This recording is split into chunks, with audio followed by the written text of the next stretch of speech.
Afternoon VC, Jamie here. Hope you guys are all good. So I'm back on today to do, kind of video I've not done for a while really, which is just a general rundown of some things I've been listening to for the last week or so. And I'm going to try something a little different as well. I've got this setup behind me that I always use for my radio shows, but I actually have never really utilized it for any of these videos. So I'm going to try and do a few needle drops, talk about the music as I go. Maybe it's going to get copyright struck, I don't know, but we'll give it a go anyway. So yeah, let's get into it. So first up here is this. That's what you're hearing in the background at the moment. This is the bass player Graham Collier. This is his second album, and this is on the Fontana label from 1968. It's called Down Another Road. And Collier really is, he's kind of in the second tier of British jazz musicians from that classic era, certainly in terms of recognition anyway. You know, you have the likes of Ian Carr, Don Rendell, Michael Garrick, Joe Harriott, Shake Keane, Ronnie Scott, Tubby Hayes. These guys are kind of the A-list. Collier's sort of the next tier down, and I think he doesn't really get the credit that he really deserves.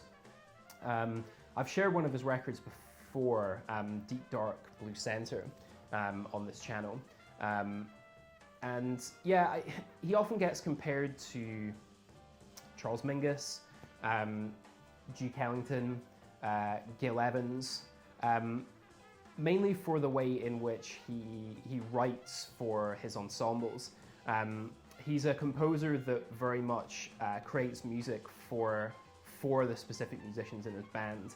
And this is kind of the earlier period of his experimenting with that. But as he gets into his career further, especially into the early mid-70s, he's really writing these pieces that have these huge open spaces in them for each individual artist to interpret as they wish. We're not talking like Braxton style interpretation where it's, you know, figures and all very freeform.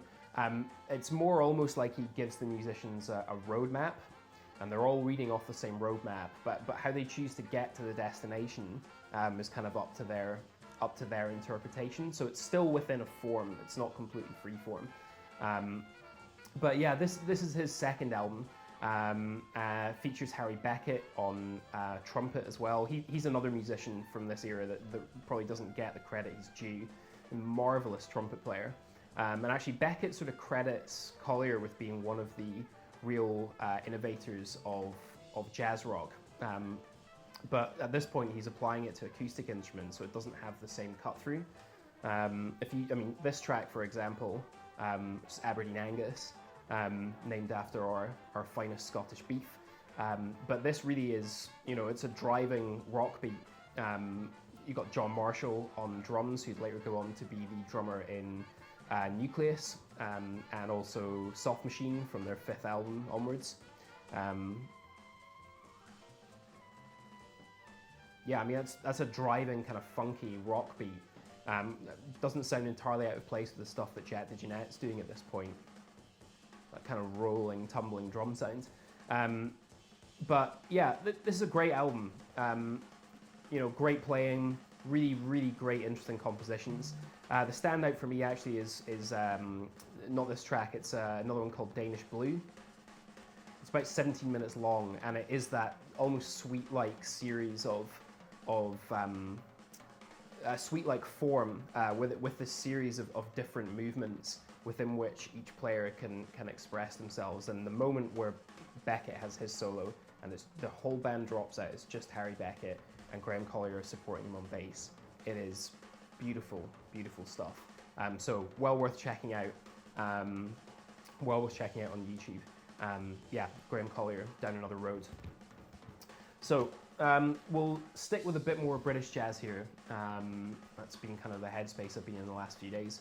And turn to this one. And this is the wonderful Michael Garrick. I think this is his third record.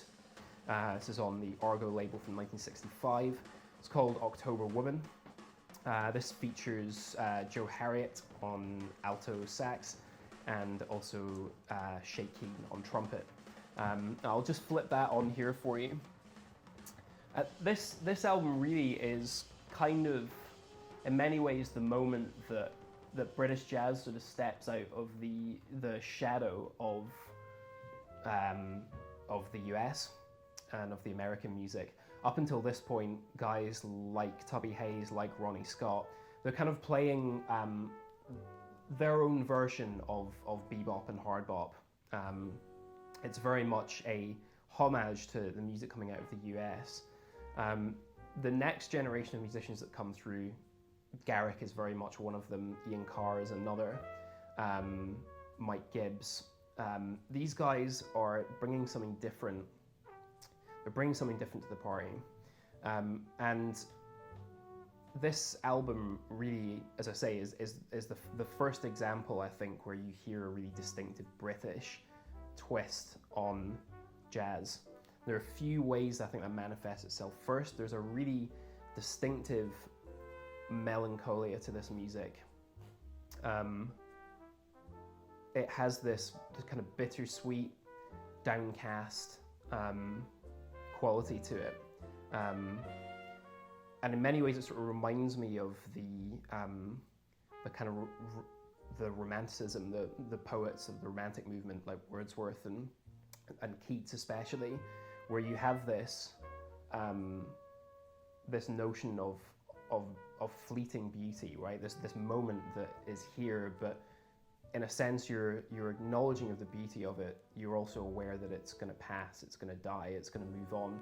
And I kind of hear the essence of that in a lot of the British jazz that comes around the second half of the 1960s here. They're really intrinsically interested in the traditions of British music, folk traditions, poetry. I mean, Garrick's fascinated with poetry and where poetry intersects with jazz. He has a whole couple of albums, poetry and jazz, where he integrates it, actual spoken word with live improvised music. He puts out a couple of 45s as well. This is one here, Before Night Day. This is with Jeremy Robson, the poet. I mean, some of this, to be honest, is a little patchy. I don't think the up-tempo stuff works very well, but where it's more